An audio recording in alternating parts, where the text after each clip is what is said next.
दोस्तों नमस्कार, स्वागत है आपका परीक्षा खबरी में। और आज है 8 जून 2020। महत्वपूर्ण परीक्षाओं जुड़ी खबरें और करंट अफेयर्स दोनों के लिए अपडेट रहने के लिए ये वीडियो 8:30 बजे सुबह की देखना मत भूला करिए। रात का 8 बजे हमारा वीडियो आता है सामान्य अध्ययन का, संपूर्ण कोर्स है, उसको भी देखना मत भूलिए। दोनों में नोट्स लेकर बैठिए, कोई भी आपको नई जानकारी मिले उसको तुरंत नोट कर लें। आपकी परीक्षा के लिए रामबाण रहेगा। अब हम परीक्षाओं जुड़ी जानकारी आपको देते तो 69,000 शिक्षक भर्ती की बात करें तो ये भर्ती अब बहुत बड़े संकट के दौर से गुजर रही है। कल ही सरकार की तरफ से कहा गया कि पुलिस जांच में यदि ये बात सामने आती है या साबित हो जाता है कि परीक्षा में किसी भी स्तर पर गड़बड़ी हुई है तो पूरी परीक्षा को निरस्त कर दिया जाएगा। बहुत बड़ी चीज़ है ये दोस्तों, और होना भी चाहिए। अगर गड़बड़ी हुई है, जैसा कि टॉपर्स राष्ट्रपति का नाम तक नहीं बता पा रहे हैं, अन्य बहुत सारी बातें उठ के सामने आ रही हैं, तो ये सरकार के बहुत बड़ा फेल्योर है। इतनी बड़ी भर्ती में कैसे इतनी बड़ी गड़बड़ी हो गई? 3 साल बर्बाद हो गए बच्चों के, छात्रों के, मेहनती छात्रों के। इनमें कई ऐसे हैं जो एकदम कगार पे हैं 40 वर्ष के पहुंचने की, इसके बाद इनको जॉब नहीं मिल सकती कोई। तो ऐसे मानसिक स्थिति से गुजर रहे लोगों के लिए ये इतना बड़ा अन्याय है कि इसकी भरपाई कैसे करेंगे? किस तरह ऐसे लोग जो पाप करते हैं, इस तरीके का धांधली का पाप करते हैं मेहनती छात्रों के साथ, किस तरह का ये अन्याय होता है आप देख ही रहे हैं। उनका कैसे भला हो सकता है गलत करके? फिलहाल सरकार इसका सामना करती है, किस तरह से लोगों को न्याय दिलाती है, ये देखने वाली बात होगी। लेकिन इसमें धांधली होना, गड़बड़ी का पाया जाना सरकार का बहुत बड़ा फेल्योर है। इसमें कोई बहाने की बात नहीं है। सरकार कैसे ये सब देखिए, कुछ भी होता है अच्छा सरकार की तारीफ होनी चाहिए, बुरा होता है तो सरकार उसके लिए जिम्मेदार होगी ही होगी। आपके संरक्षण में इतनी बड़ी परीक्षा हो रही है, उसमें धांधली हो जा रही है, तो आपके सरकार में होने से लाभ क्या है? ठीक है, आप फेल्योर हैं, इस बात को आपको स्वीकार करना होगा। अब इसको कैसे आप सही करेंगे ये देखिए। फिलहाल UPSSC UPPSC दोनों आयोगों से जुड़ी खबरें 10 बजे आयोग खुल जाएंगे दोनों। अगर कोई बड़ी खबर, बड़ा अपडेट मिलता है तो मैं आपको वीडियो के माध्यम से दे दूंगा इसी चैनल पे। चलिए फिलहाल करंट अफेयर्स को देख लेते हैं। दोस्तों आज है 8 जून। 8 जून को विश्व महासागर दिवस मनाया जाता है। विश्व महासागर दिवस मनाया जाता है। महासागरों की मानव जीवन में विश्व समुदाय के लिए, चाहे संसाधनों की दृष्टि से हो, चाहे अन्य दृष्टि से हो, जो महत्व है उसको इंगित करने के लिए, उसके महत्व को समझाने के लिए, उसके महत्व को समझने के लिए विश्व महासागर दिवस मनाया जाता है। संयुक्त राष्ट्र महासभा ने 2008 में इसको मनाने का निर्णय लिया था, अर्थात 2008 में ये निर्णय लिया गया था संयुक्त राष्ट्र महासभा में, और 2019 से इसको मनाया जाता है। तो 2009 से इसको मनाया जा रहा है। तो पहली बार कब मनाया गया था विश्व महासागर दिवस? 8 जून 2009 को। हालांकि इसके लिए जो फैसला लिया गया था 1992 में रियो डी जेनेरियो में पृथ्वी सम्मेलन, जो रियो पृथ्वी सम्मेलन हुआ था, संयुक्त राष्ट्र जलवायु परिवर्तन शिखर सम्मेलन हुआ था, उसमें इसको मनाने के लिए डिसीजन लिए गए थे। 2008 में घोषणा हो गई थी संयुक्त राष्ट्र महासभा के द्वारा। इसके बाद जब संयुक्त राष्ट्र ने अपनाने की घोषणा कर दी तो 2009 से इसको मनाया जाता है। आपको ध्यातव्य है कि SDG सस्टेनेबल डेवलपमेंट गोल, सतत विकास लक्ष्य, जिसमें 17 लक्ष्य हैं जिनको 2030 तक पाना है इन लक्ष्यों को। इसमें जो 14वें नंबर का लक्ष्य है वो महासागरीय संसाधनों की सुरक्षा संरक्षा से ही संबंधित है। ठीक है, ये आपको ये चीज़ें आपको पता होनी चाहिए। मेघ संदेश क्या है? तो मेघ संदेश कर्नाटक की सरकार द्वारा लॉन्च एक एप्लीकेशन है, मोबाइल एप्लीकेशन है, जो कि बारिश, बाढ़, तूफान के अलर्ट और पूर्वानुमान हेतु बनाया गया। ये ऐप बारिश, बाढ़, तूफान संबंधित अलर्ट और पूर्वानुमान ये उपलब्ध कराएगा। क्या नाम है? मेघ संदेश। कर्नाटक के सरकार के द्वारा ये लॉन्च किया गया है। नेशनल टाइगर कंजर्वेशन अथॉरिटी अभी चर्चा में है। क्यों चर्चा में है? NTCA, क्योंकि इसने एक रिपोर्ट, एक डाटा दिया है। ये डाटा बहुत ही परेशान करने वाला है जो लोग बाघ संरक्षण के क्षेत्र से जुड़े हुए हैं। इसकी डाटा के मुताबिक 2012 से लेकर 2019 तक, अर्थात 8 वर्षों में अवैध शिकार व अन्य कारणों से, अर्थात अवैध शिकार तो है ही कारण है, व अन्य कारणों से भारत में 750 बाघों की मौत हो गई है। सर्वाधिक जो मौतें हुई हैं मध्य प्रदेश में हुई हैं, कितनी? 173। रिपोर्ट इसकी महत्वपूर्ण है, ध्यान रखिएगा। इन 750 मृत्युओं में 369 मृत्यु प्राकृतिक रूप से हुई है, प्राकृतिक ढंग से हुई है, जबकि 168 मौतें जो हुई हैं अवैध शिकार के कारण हुई हैं। यही सबसे ज़्यादा चिंता का विषय है। NTCA की बात करें तो NTCA जो है, जिसको नेशनल टाइगर कंजर्वेशन अथॉरिटी कहते हैं, राष्ट्रीय बाघ संरक्षण प्राधिकरण कहते हैं, इसकी स्थापना 2006 में की गई थी। इसका गठन 2006 में किया गया था और किसके अंतर्गत किया गया था? वन्य जीव संरक्षण अधिनियम 1972 के तहत किया गया था। तो ये प्रश्न जरूरी है, बन सकता है आपके UPSC में भी। इसके जो अध्यक्ष होते हैं NTCA के, वो पर्यावरण मंत्री होते हैं, पर्यावरण व जलवायु परिवर्तन मंत्री होते हैं NTCA के अध्यक्ष। जब बाघों की बात हो रही है तो हम बाघ गणना पे, बाघों संबंधित जितनी जानकारियाँ हैं उस पर थोड़ा चर्चा कर लेते हैं। अपने अकाउंट से जो मैं लिखता हूँ ब्लॉग, जो चीज़ें मुझे गूगल पे मिलती हैं वो भी कॉपी पेस्ट यहाँ करता जाता हूँ, ताकि ज़रूरत पड़ने पे आपको जानकारियाँ उपलब्ध करा सकूँ। तो आइए हम अपने अकाउंट पे थोड़ा सफ़र करते हैं। अखिल भारतीय बाघ अनुमान का चौथा चक्र, जो कि 2018 में संपन्न हुआ, बाघ की गणना का, 29 जुलाई 2019 को विश्व बाघ दिवस मनाया जाता है। क्यों मनाया जाता है अभी हम आपको बताएंगे। 29 जुलाई को पीटर्सबर्ग में ही एक घोषणा हुई थी महत्वपूर्ण, जिसके बारे में आगे चर्चा करेंगे। तो बाघ दिवस के अवसर पर वर्ष 2018 में जो बाघों की गणना हुई थी उसके चौथे चक्र के आंकड़े जारी किए गए। इसके जो प्रमुख बिंदु रहे, ध्यान रखिएगा, पर्यावरण एवं वन मंत्रालय के अंतर्गत भारतीय वन्य जीव संस्थान अर्थात wild life institute of India ने देश भर के टाइगर रिजर्व, राष्ट्रीय उद्यान, नेशनल पार्क तथा अभ्यारण्यों में बाघों की गिनती की। सर्वेक्षण के अनुसार वर्ष 2018 में भारत में बाघों की संख्या बढ़कर कितनी हो गई है? 2967 बाघ भारत में हो गए हैं। यह भारत के लिए एक ऐतिहासिक उपलब्धि है, क्योंकि देश ने बाघों की संख्या को दोगुना करने के लक्ष्य को 4 साल पहले ही प्राप्त कर लिया है।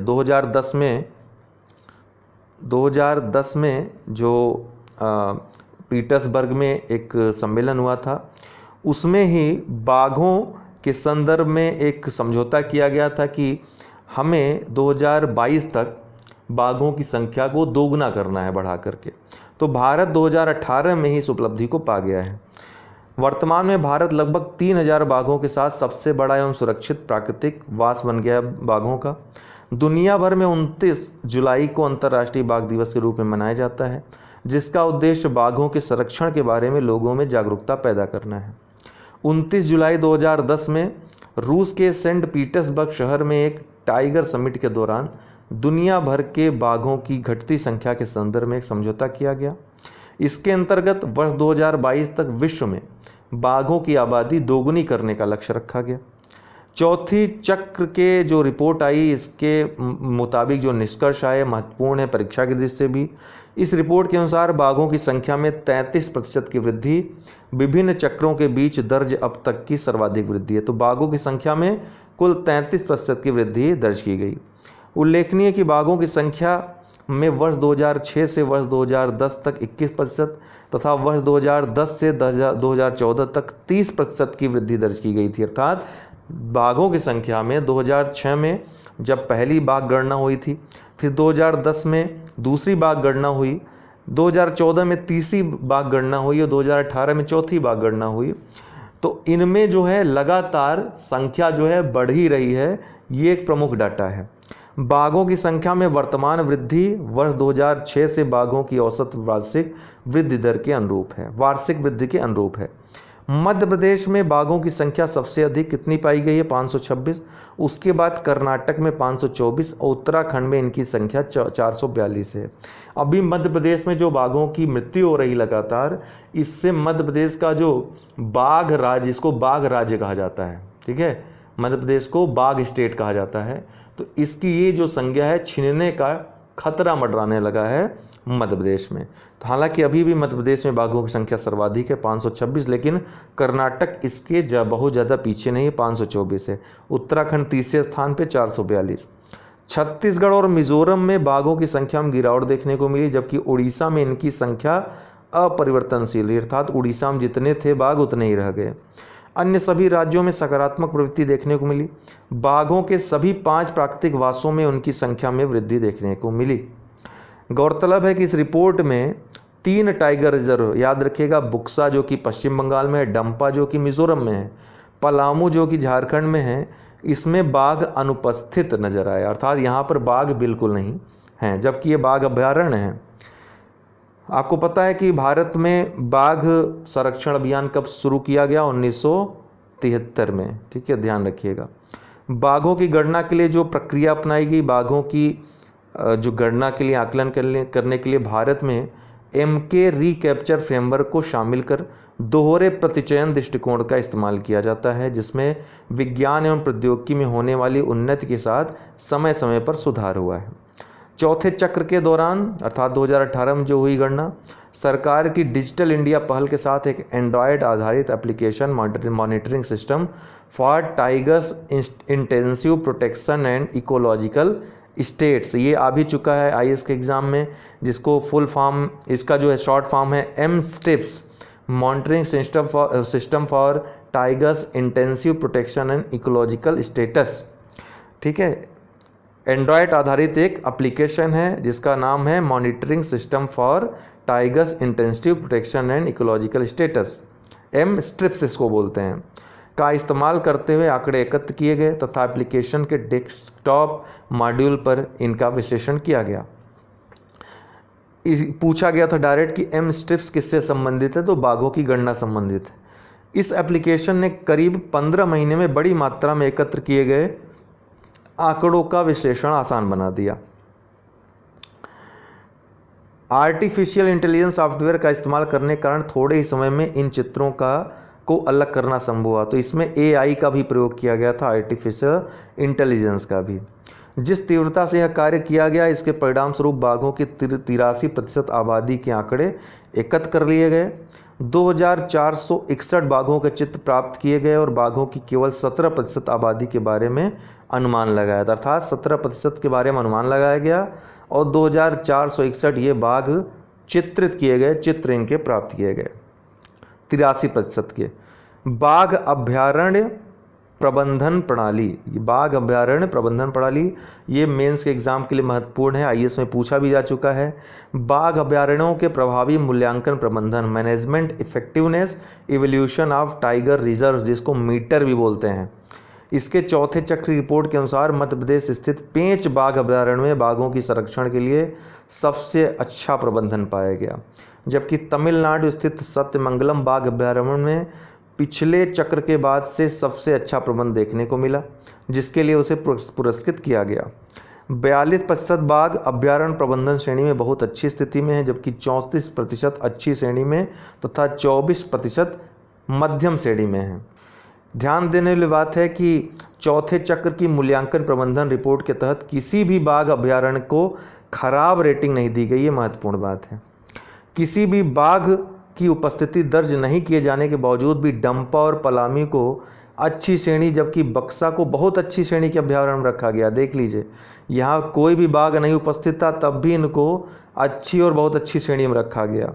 इसलिए यहाँ से प्रश्न कन्फ्यूज़न यहाँ पर क्रिएट होगी, इसलिए दे सकता है।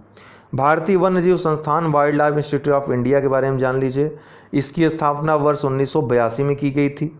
यह पर्यावरण एवं वन मंत्रालय के अंतर्गत एक स्वायत्त शासित संस्थान है, wild life institute of India, जो कि ये बाघ के आंकड़े जारी करती है, जो गणना करने का काम करती है।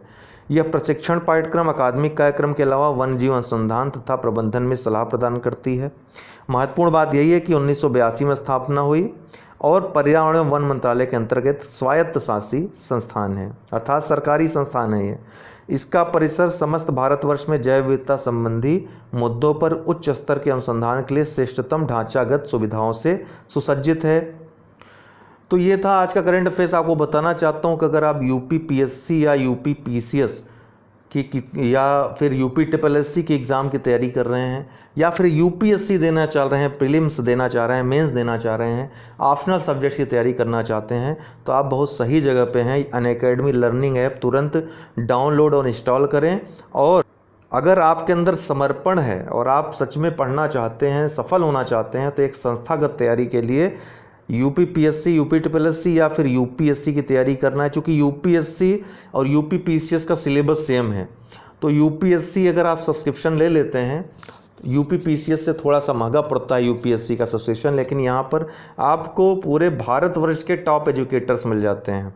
मुनाल सर मिल जाते हैं वहाँ पर, मतलब बड़ा बड़ा नाम आपको वहाँ पर मिलेगा। और सारे सब्जेक्ट की तैयारी आपको, ढांचागत तैयारी लाइव क्लास के माध्यम से, पीडीएफ के माध्यम से, टेस्ट के माध्यम से। सबसे बड़ी बात है कि आप मुनाल जैसे लोगों से डायरेक्ट बात कर सकेंगे, उनसे उनके क्वेश्चंस जो भी आप हैं पूछ सकेंगे उनसे, और सल्यूशन ले सकेंगे लाइव क्लासेस में। तो यूपीएससी आप ज्वाइन कर सकते हैं। यूपी पीएससी या UP triple S C subscription लेते हैं तो यूपी पीएससी अर्थात उत्तर प्रदेश लोक सेवा आयोग, और जो यूपी ट्रिपल एस सी है, इसके द्वारा जितनी परीक्षाएं कराई जाएंगी उन सब की तैयारी आप एक ही सब्सक्रिप्शन ले सकते हैं। सब्सक्रिप्शन का चार्जेस जो है लिखा हुआ है 12 महीने का, 24 महीने का। UD10 आपको ये रेफरल कोड यूज़ करना है। कंटिन्यू करेंगे, प्रोसीड टू पे यहाँ पर लिखा है, पे करेंगे तो यहाँ पर रेफरल कोड आ जाएगा UD10 आपको दिख रहा होगा। रेफरल कोड आपको प्रेस करना है और सब्सक्रिप्शन ले लेना है। 10% आपको डिस्काउंट इस सब्सक्रिप्शन में मिलेगा। इसके साथ ही UD10 में अगर आप सब्सक्रिप्शन लेते हैं तो हमको आपका सहयोग करने का अवसर भी मिलेगा, वहाँ मैं आपका सहयोग कर सकूँगा। इसी तरह BPSC MPPSC की भी आप वहाँ भी सब्सक्रिप्शन इसके भी उपलब्ध हैं। उसकी तैयारी के लिए भी आप सब्सक्राइब कर सकते हैं। आपको बस रेफरल कोड ये याद रखना है, UD10 यूज़ करना है। बाकी इस चैनल पे, YouTube चैनल पे आपको सुबह ये परीक्षा खबरी वीडियो तो मिल ही रही है। इसके PDF मैं टेलीग्राम ग्रुप में देता ही हूँ। तो वीडियो पसंद आया हो तो शेयर करें, लाइक करें और सब्सक्राइब करें अवश्य चैनल को अगर आप नए हैं तो। बहुत बहुत धन्यवाद दोस्तों।